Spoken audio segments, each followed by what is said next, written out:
ವಿಶ್ವಾಸ ಇದೆ. ಖಂಡಿತವಾಗ್ಲೂ ಕೂಡ ಡಿಸೆಂಬರ್ ಆದ ನಂತರ ಜನವರಿಯಲ್ಲಿ ಖಂಡಿತವಾಗ್ಲೂ ಕೂಡ ಕೋಲಾರ ಜಿಲ್ಲೆಗೆ ಮಂತ್ರಿತನ ಸಿಗುತ್ತೆ ಅನ್ನೋ ಒಂದು ಆಶಾಭಾವನೆ ನಮ್ಮಲ್ಲಿದೆ. ಪ್ರಬಲವಾಗಿ ನಿಮ್ಮ ಹೆಸರು ಬರ್ತಾಯಿದೆ.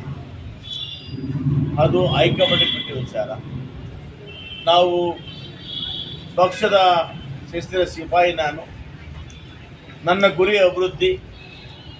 ಒಂದು ವೇಳೆ ನಮ್ಮೆಲ್ಲ ಗೌರವಾನ್ವಿತ ಶಾಸಕ ಮಿತ್ರರು, ಹಿರಿಯ ಮುಖಂಡರು, ನಮ್ಮ MLCಗಳಾಗಿರ್ತಕ್ಕಂಥ ಅನಿಲ್ ಕುಮಾರ್ ಅವರು, ನಜೀರ್ ಅಹಮದ್ ರವರು, ಹಿರಿಯ ರಾಜಕಾರಣಿ ಆಗಿರ್ತಕ್ಕಂಥ ಮಾಜಿ ಸಚಿವರಾಗಿರ್ತಕ್ಕಂಥ ರಮೇಶ್ ಕುಮಾರ್ ಅವರು, ಶಾಸಕ ಮಿತ್ರರಾಗಿರ್ತಕ್ಕಂಥ ನಂಜೇಗೌಡರವರು, ಸಹೋದರಿ ರೂಪಕಲಾ ಶಶಿಧರ್ ಅವರು ಮತ್ತು ಪತ್ತೂರು ಮಂಜುನಾಥ್ ಅವರು, ಇವರೆಲ್ಲ ಒಮ್ಮತವಾಗಿ